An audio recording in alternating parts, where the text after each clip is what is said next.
Kavita from NIST, and the talk title of Kavita's talk is Potential Uses of Breath Surrogates for the Development and Deployment of New Infectious Disease Breathalyzers. So over to you, Kavita. Thanks. Can you hear me, Billy? I can hear you. Okay, great. Thank you, Billy, and to everyone who is listening out there today. I didn't realize when I agreed to present today that I'd be up late watching election results and that we'd have a snowstorm here this morning. So some excitement here. I am really happy to be here to talk about the work that we are planning and doing at NIST to develop breath surrogates that will eventually support deployment of new infectious disease breathalyzers. For anyone who's not familiar with NIST, we are the United States National Metrology Institute. We were founded as the National Bureau of Standards in 1901, and the Boulder campus where I'm based was founded in 1954.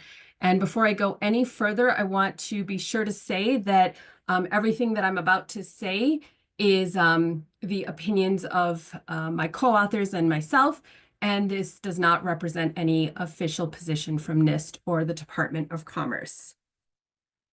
So the grand challenge in terms of infectious disease, and we heard a little bit about this yesterday in the context of malaria, is this ability to diagnose asymptomatic carriers through a simple breath test that would avoid, say, the need for PCR or blood draw and some of these other more invasive or more expensive approaches.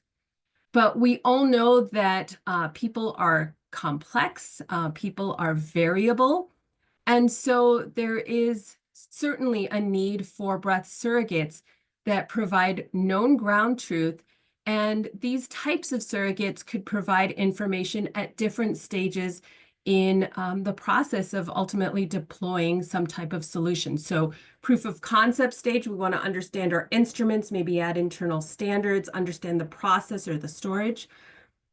Later, it's important to benchmark those actual sensors, detectors, devices. And then ultimately, with a mature technology that's ready for field deployment, there's the need for calibration and quality control. And so the work that I'm going to share, and this is a lot of our thinking really that I'll be sharing, we're thinking about this later stage, both benchmarking sensor performance and then down the road supporting field deployment. So I'm going to start actually with a very mature breath test, the one that's been deployed in the field for decades, which is the ethanol or the alcohol breathalyzer. And here, breath surrogates are used for calibration. That's an infrequent event. And then for quality control checks, which are more frequent. So the oldest way to generate calibration gases for the alcohol breathalyzer is to bubble air through a ethanol water solution, and that produces a calibration gas that is somewhat matrix matched. It contains ethanol, it contains the components that are found in air, and then of course it contains the water.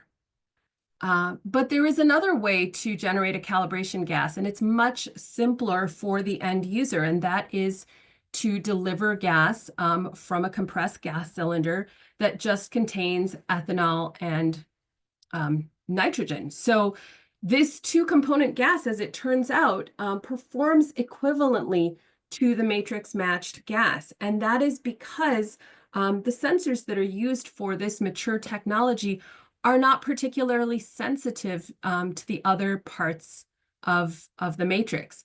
That isn't necessarily going to be the case for sensor technologies that are used for other applications. And again, we heard a little bit about that situation yesterday.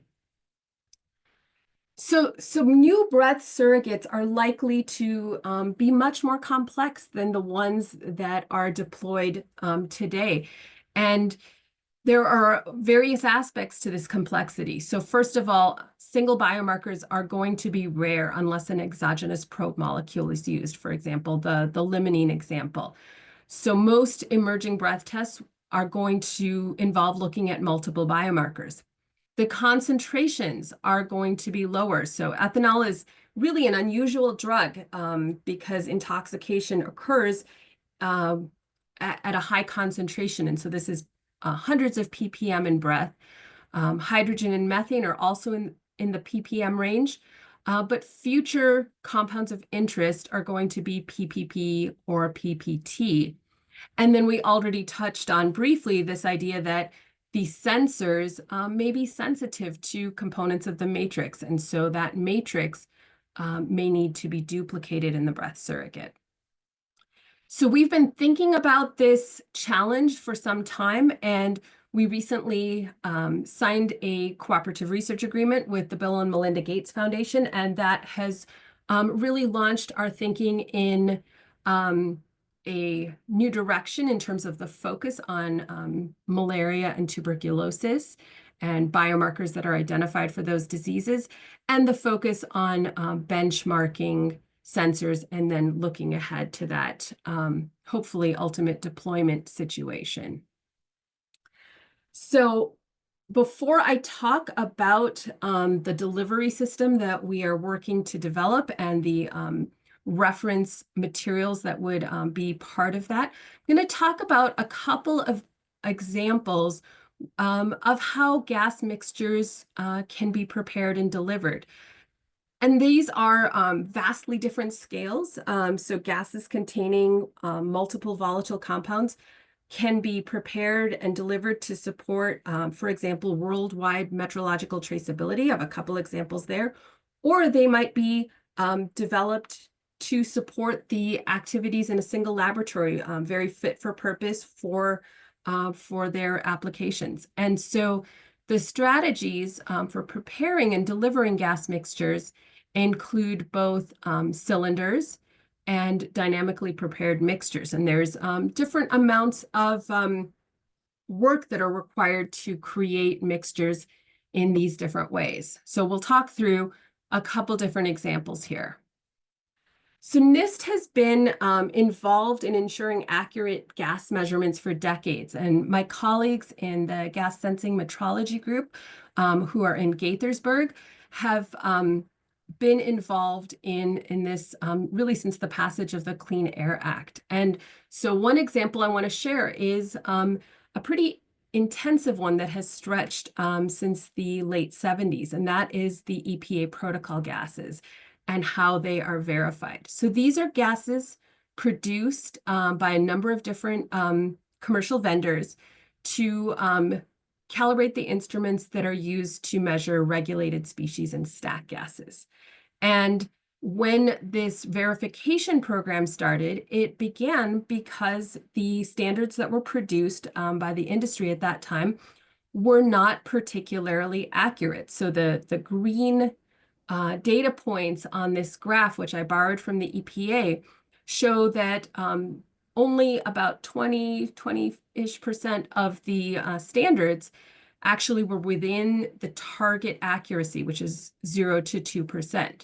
So the program that NIST and EPA implemented involves auditing these gases, a certain fraction of these gases at periodic intervals, and then providing that information so that the gas composition and the accuracy can improve.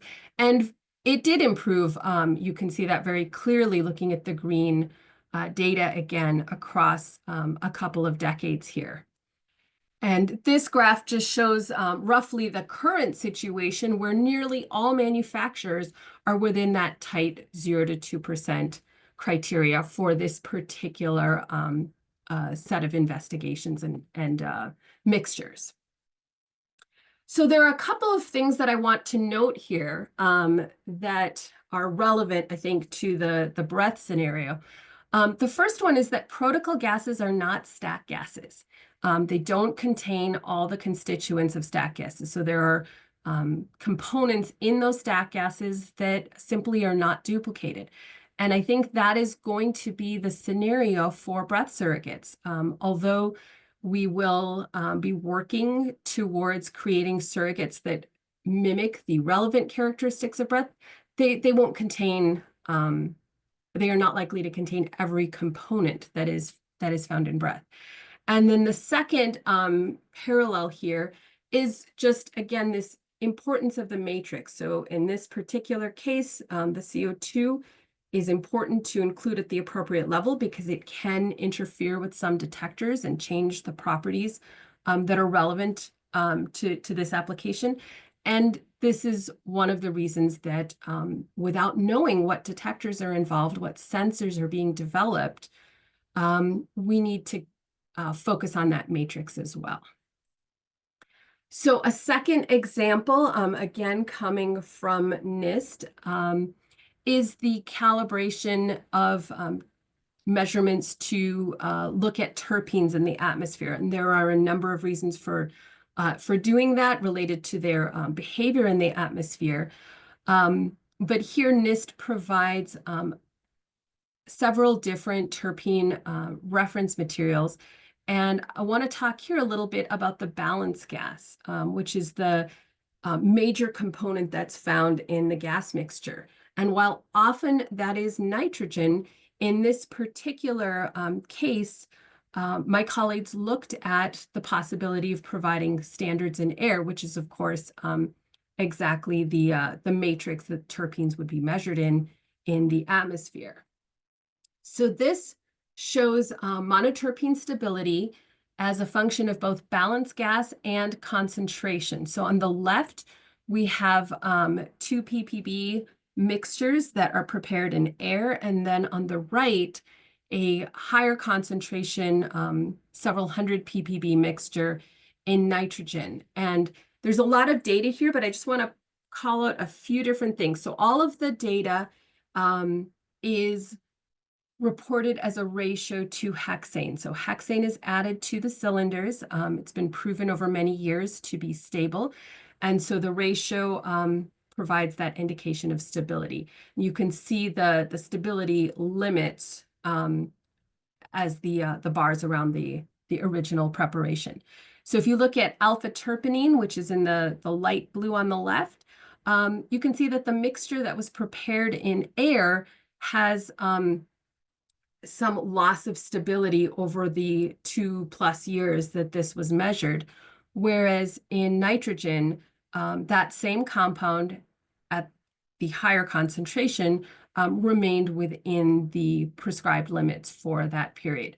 So this is the type of work that is done to support these compressed gas mixtures and their long-term stability. So putting compounds into a cylinder represents something of an investment, right? You don't get 2 years of stability without without spending 2 years making these measurements. And so there are other strategies for delivering mixtures, and I'll talk about a couple of those. And these are different in their time scale. So mixtures of VOCs can be prepared and delivered dynamically. So one approach is the evaporation chamber. And just to walk through this, we've got nitrogen going through a mass flow controller, and then it goes into a chamber with an aqueous solution that has a specified concentration. The temperature is controlled because the vapor phase concentration is defined by the water-air partitioning. And the temperature really matters because this is the partitioning is a temperature-dependent value. This type of approach works well for water-soluble compounds like ethanol or acetone.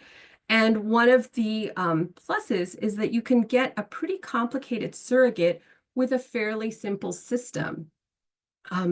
There is maybe a potential problem if you don't have these nice water-soluble compounds, because low solubility compounds that have a high vapor pressure could become depleted in the solution over time. So this is an approach that has been reported by a number of different people, and I think it has a lot of advantages for the applications that are being used in those reports. But it's not an approach that we're looking into at this point. Another way to prepare mixtures dynamically is to deliver VOCs from permeation tubes. So these are sealed polymer tubes. They have a pure component in them. And then the vapor phase concentration is defined by the permeation rate, which is gravimetrically determined. Again, temperature control is critical. Verifying those permeation rates or measuring them is easier if the permeation rate is high. And this approach, again, works well for certain scenarios. In particular, I think delivering individual compounds can be done in a very straightforward way with permeation tubes. But if there is a goal to deliver a large number of compounds, then the system requirements certainly become more complex. So when we first started thinking about breath surrogates and the creation of mixtures that are relevant to breath measurements and breath diagnostics, our original strategy, which I'll just spend one slide on, focused on a single deployable gas mixture in nitrogen. And we essentially had a very small amount of funding to think about this and to investigate one mixture. Our current strategy is more expansive. It includes a flexible, well-characterized delivery system. And the reason for doing this is that we think it's very important that the breath surrogates are matrix matched so that this type of surrogate delivery system can be agnostic to the type of sensor that's being used, and in fact test the sensitivity of the sensor to these sorts of fluctuations in the matrix. So first, in 2021, we developed essentially an idea for a prototype reference material that could be delivered in 1 gallon silicon earth cylinders at ppb concentrations. And we selected compounds for this mixture from the alkanes, coupled terpenes, an alcohol, and a ketone, and then planned to look at those compounds initially in 2 different cylinder treatments at some higher concentrations. And the reason for the 2 separate initial mixtures is because we know that stability varies by compound and cylinder type, and it's important to have these stable high concentration mixtures before going to the lower concentration mixtures. The specific cylinders are ones that the team had experience with, and then again, the idea was to ultimately combine them into a small package that could be shipped around fairly easily.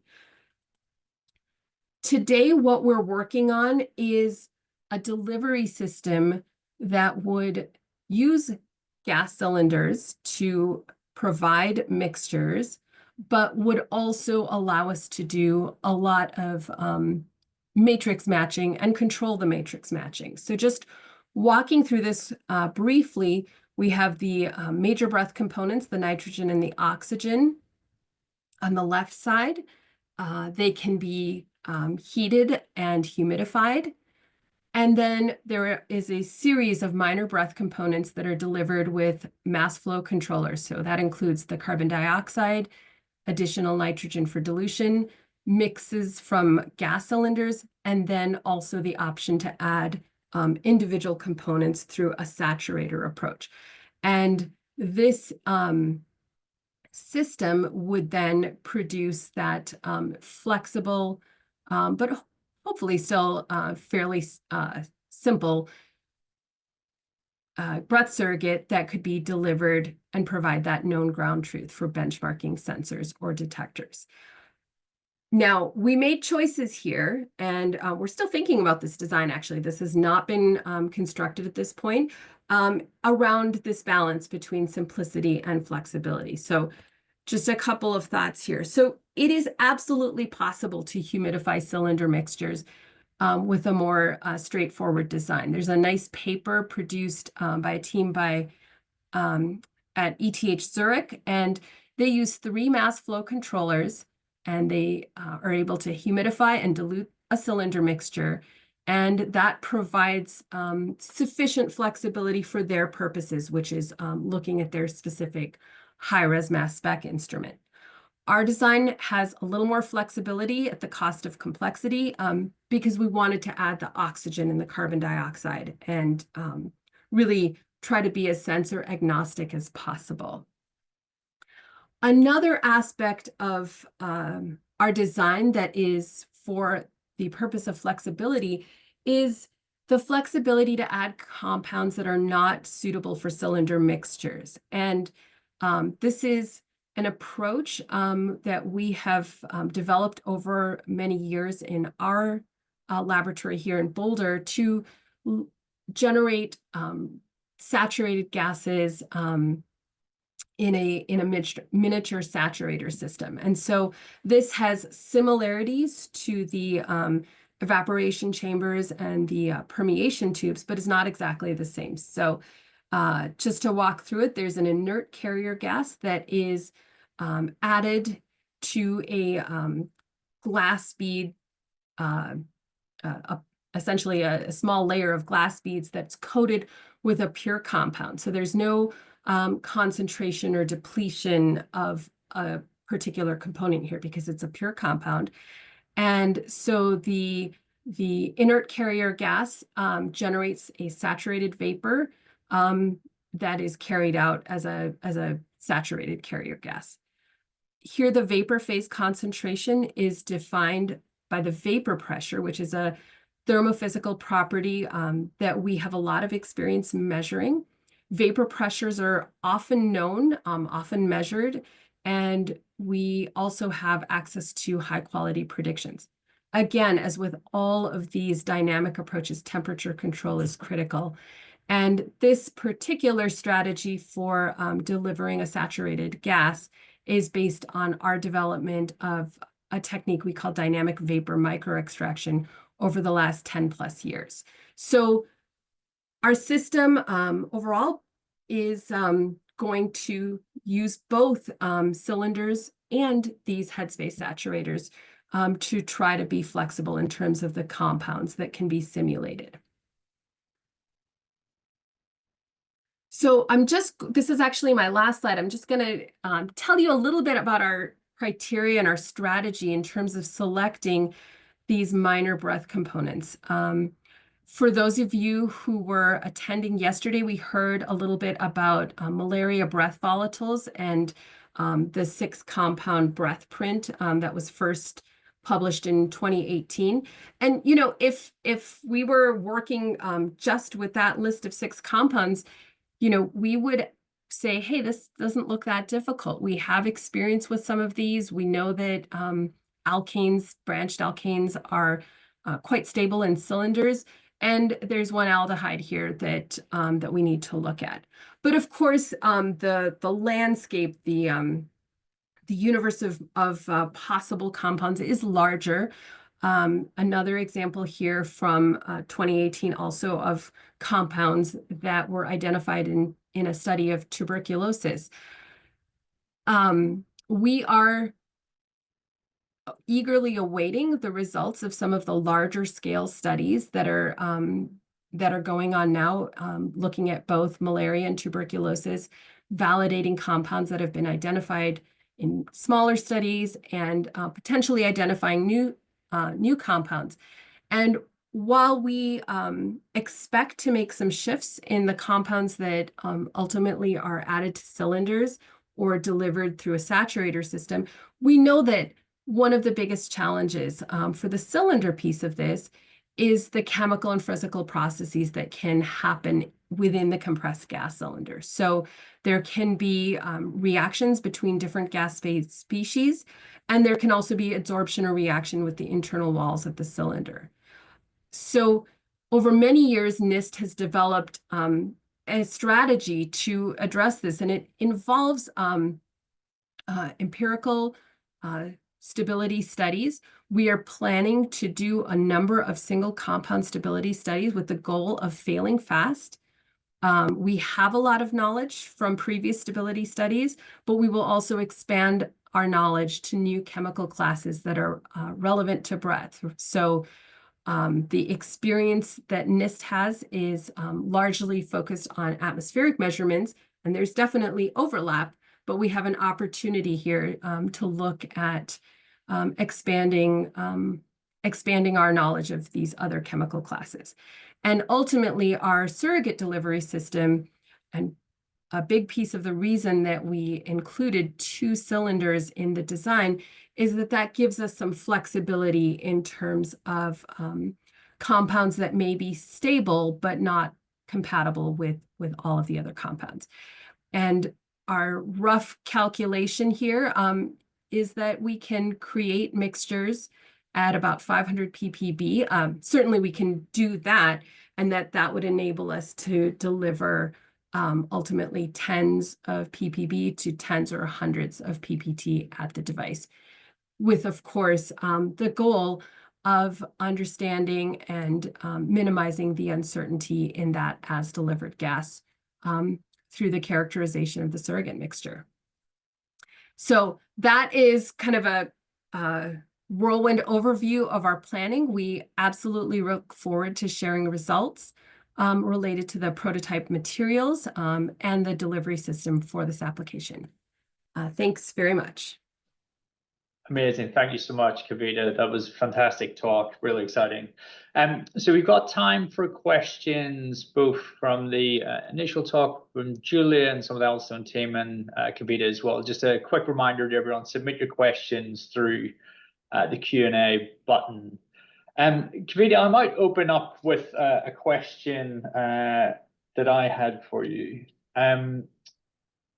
So it sounds like, obviously, when we're thinking about specific VOCs that relate to disease, they're dependent on the output of studies and they may change, as you say. Like the other use cases where, you know, a target gas may be known or already identified, but when we want to evaluate or test sensors, what we're trying to do is determine, can you accurately detect and quantitate on that known thing, given the background of all the other VOCs that are present on breath?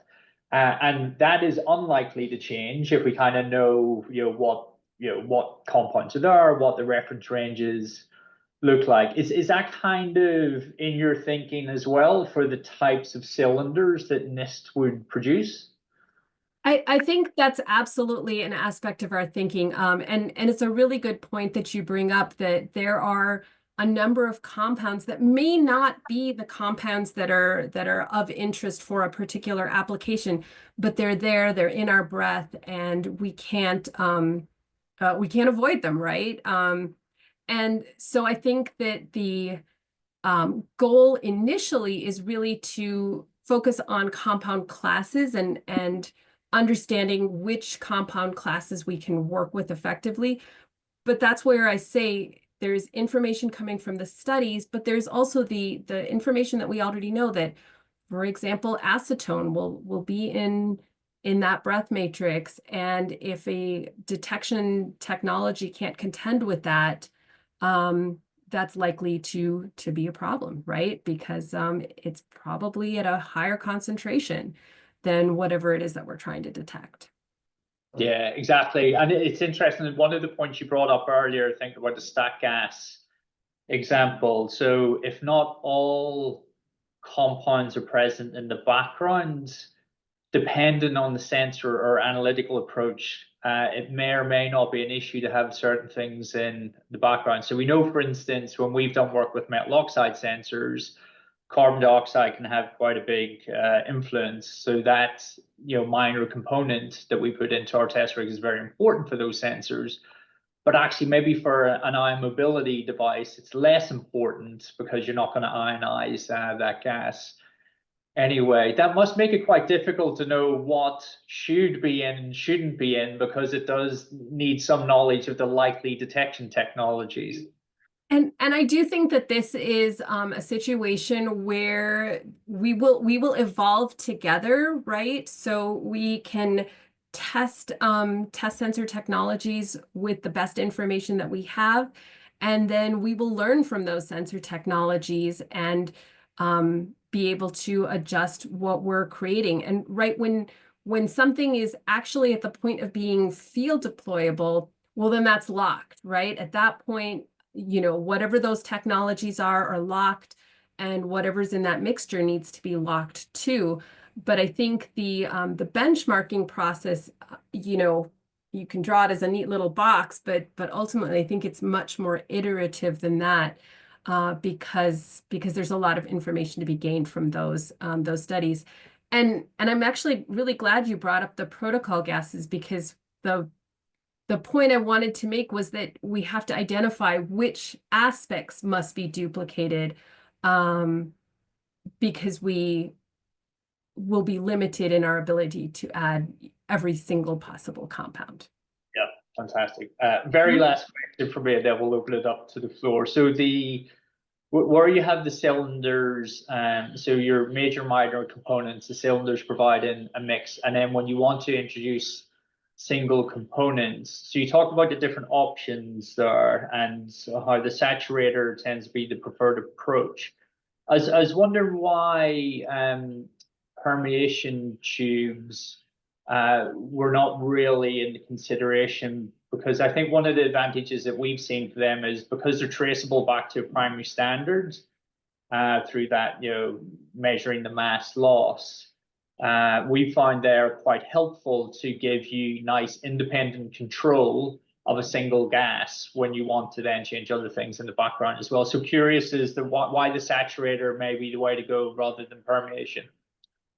So I think permeation tubes and saturators actually offer a lot of the same advantages. I think the key aspect to both of those approaches for adding a single compound is that you have a pure compound. And that's one of the things I really like about both our saturator approach and the permeation tube approach. I will be honest, we have a lot of experience with generating saturated vapors. And we have the vapor pressure data. So partly it is a approach that's based in our 10 plus years of experience, but I don't think that it's out of the question to examine whether permeation tubes would be effective there as well. I think either of those options is a little bit more straightforward than an evaporation chamber that involves a solution in water. Now, the solution in water, right? I mean, it works great for ethanol, and it is a quick approach, but I don't think that it's as easy to deploy in the scenario that we're talking about here. Brilliant, thank you so much. So next question here, this is probably more for you, Julia. So how have you chosen the list of VOCs to go into the atlas?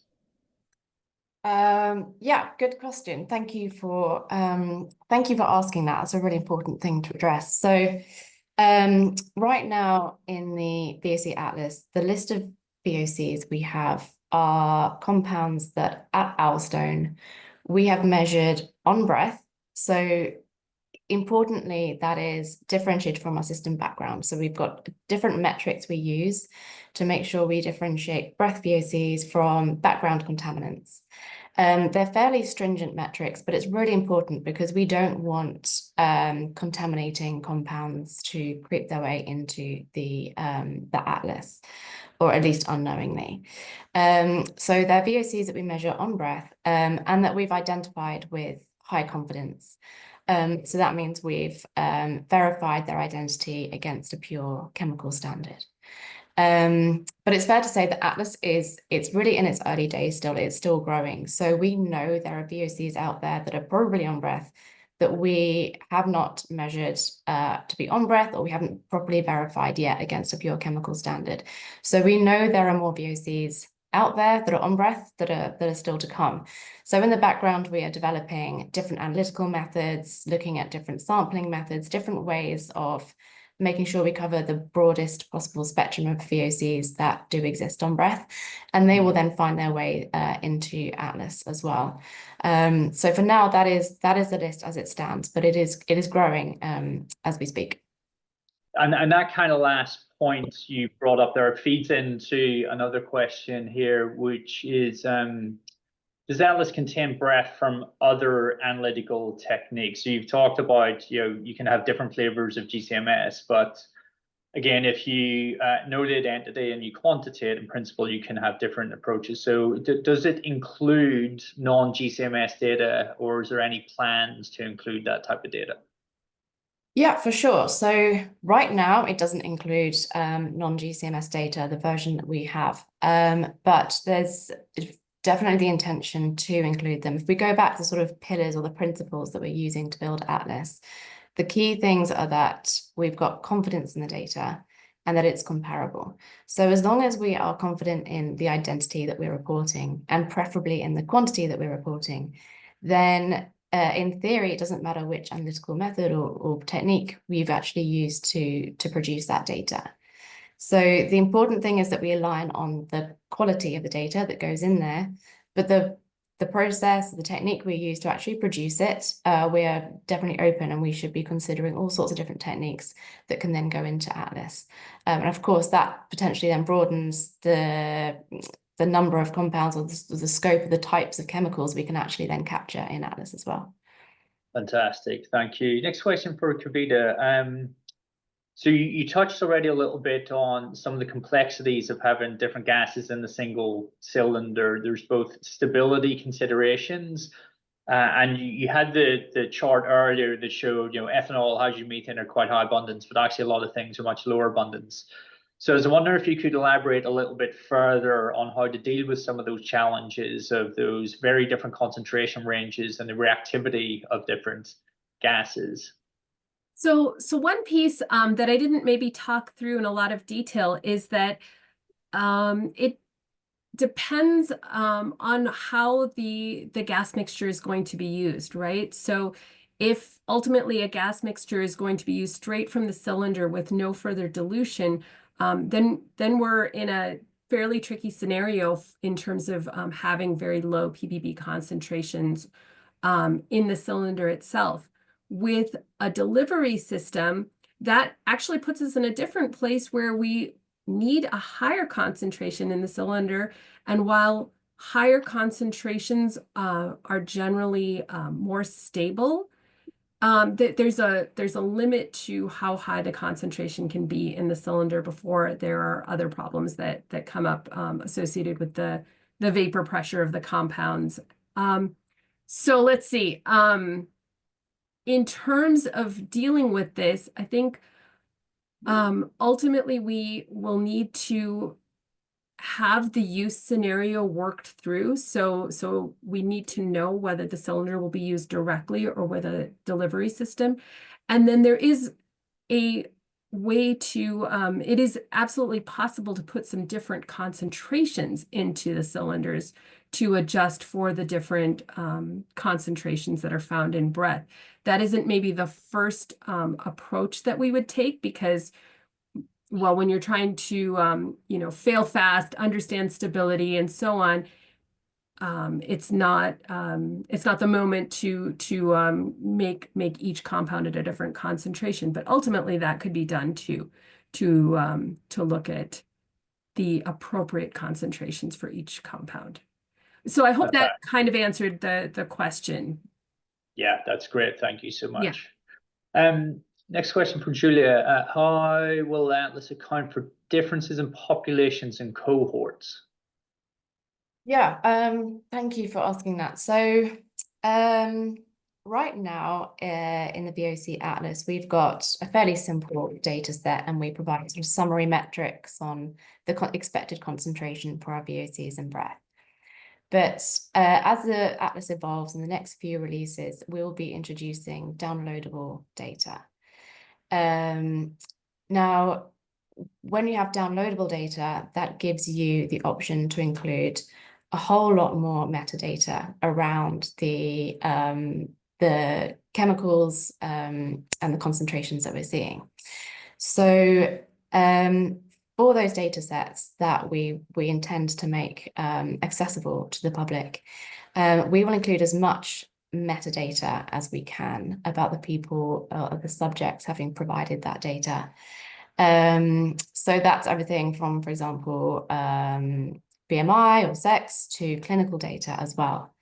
The idea being that we want to give as much information as we can to the users, and they can then make their own judgment as to how the data can be used. So for example, if they want to use multiple data sets as a reference data set for a healthy population, they can make their own judgment as to what counts as healthy in that case. And if we are able to include as much metadata about the subjects as possible, they can choose, do they include subjects with IBS in that cohort? Yes or no, that type of thing. So our intention is to, collect and provide as much metadata as we can on each of the subjects. And that is our way of basically providing as much population and cohort data as we can. And then the user can do with that what they will. Excellent, thank you. Next one for you as well, Julia. Will a user be able to upload literature references to Atlas? So in the screenshot there was the literature entries, but will there be a way for users to put their own literature in there in the future?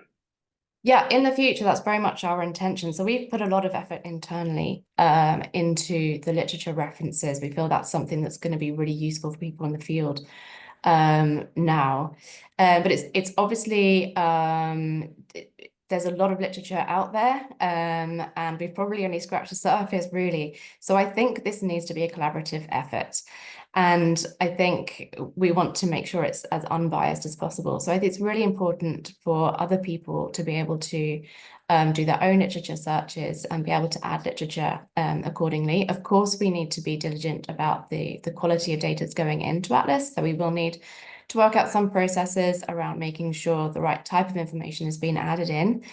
So that is all part of our current thinking, but certainly we see the value in making sure other people can contribute, and perhaps even when they see a literature reference that's perhaps tagged incorrectly, being able to provide that kind of alert as well. So really making it a collaborative effort to make sure that information in Atlas is usable, is trusted, and useful. Brilliant, thank you. And there's two questions here for you, Kavita. I think the first one you basically answered. So can headspace be used instead of similar gases? I think that's the saturator approach that you described. And then the next one is, could the volatiles with the same concentrations be absorbed onto a TD tube and then desorbed instead of using a cylinder? Let's see, that's an interesting idea. Certainly that is possible, right? Volatiles can absolutely be absorbed on TD tubes and desorbed. But in terms of as a method for producing a reference or a breath surrogate mixture, it would depend on looking at, how reproducible that is, what kind of uncertainty there is, and so on. And I know that many people work with TD tubes and have a lot of experience with them. And I think my concern would be that maybe there's a challenge with the reproducibility piece. But that could absolutely be a way to deliver mixtures as well, and is really a way to deliver mixtures when people have loaded samples for their own purposes. Brilliant, thank you. And then time for one last one for Julia. Is there any preclinical data in Atlas? So I assume this means headspace, animal model data. So today we do include preclinical literature references. So when we're looking to find associations between diseases and the VOCs we've seen on breath, we do include all of the sort of preclinical research there. But in terms of the VOC data itself, currently in the current version, we only have breath data, but certainly it's our intention to provide preclinical information as well. We think that's really a key aspect of biomarker discovery. In terms of the sort of vision we have for Atlas, we need to make sure that that data has high quality identification associated with it, but we're conscious that it is difficult to quantify preclinical chemical data in the same way that you can with breath. You can't really provide sort of ppb concentrations. So we know there'll be that caveat there. So we just need to kind of architect Atlas in a way that's clear and obvious to the user. They don't try and mine the data in a way that you're comparing apples and oranges, but we definitely would like that data in there. It's our intention to include it. Wonderful, thank you. So we're at time for the session. Massive thanks to Julie and Kavita for the contribution today. Really appreciate it. So thanks again. Thanks very much. Thank you. Great.